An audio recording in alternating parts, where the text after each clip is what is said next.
He said he loves me. Shut the up. No, he doesn't.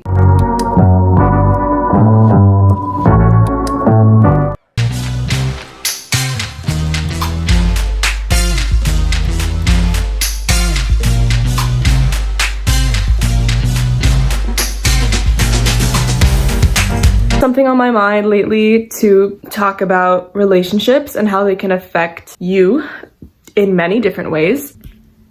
Yeah, it's gonna be fun. So I made this channel. I feel like I want to clarify why. I feel like there's a lot of self-help content out there, lots of books that you can read. It is much easier to read a book, understand the words, understand the meaning.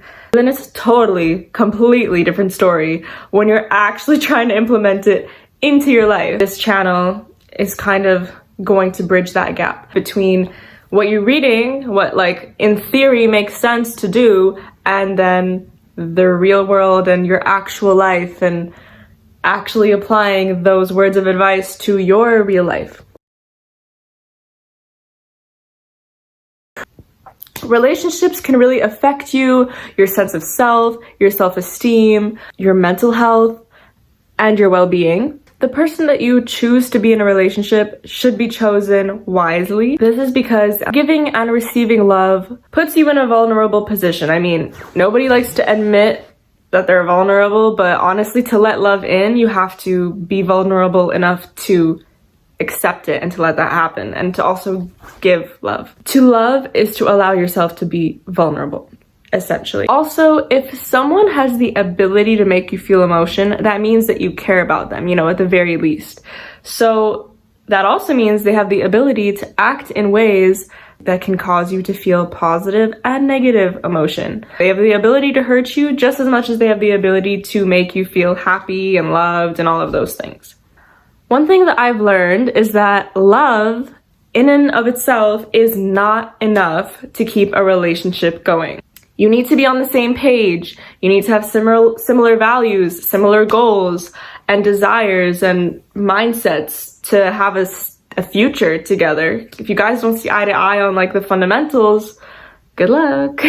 If there is no trust, there is no relationship. Trust is the key foundation for any relationship, whether it's a friendship, a romantic relationship, literally anything. The things that bother you in the beginning will be the reasons why you're unhappy, frustrated, annoyed with the person later down the line. Long story short, do not ignore red flags. So those little things that bother you in the beginning, do not brush them under the rug. You will regret it later. You'll be looking back on everything and being like, why did I let that slide? Like, why did I let that slide? It's biggest regret. So just don't do it. Don't ignore it.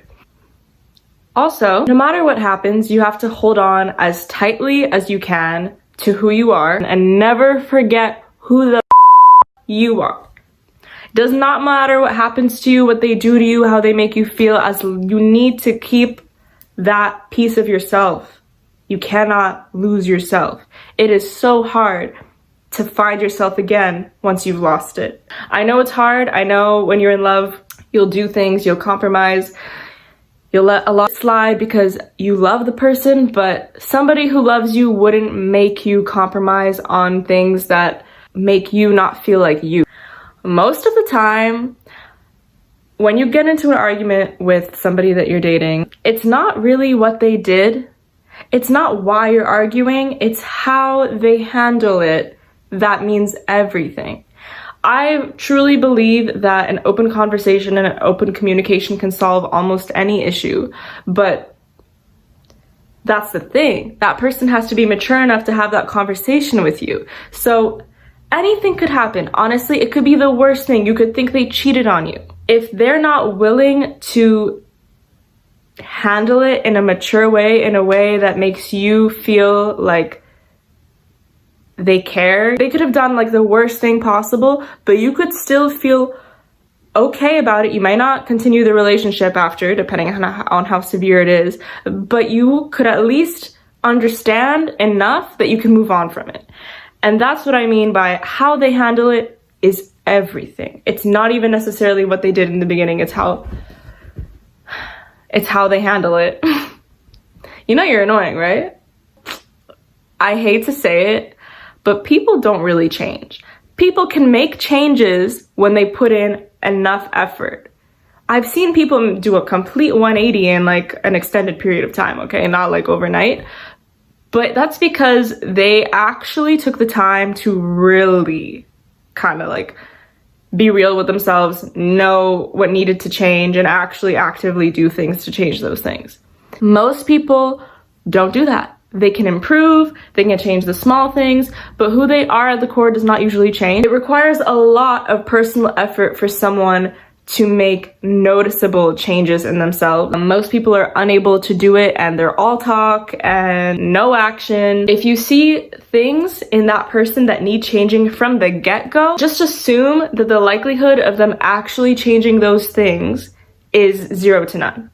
Or if they do change, it will probably not meet your standards and not be good enough for you. My personal advice is, if you see a lot of little things that are throwing you off at the beginning, don't be like, maybe he can change that. Don't commit to something when you're already thinking of, this would work if this person could change this. So my personal advice would just be, let it go. Like, especially if you're young, you'll find someone that they won't need to change anything about themselves for you to commit to them.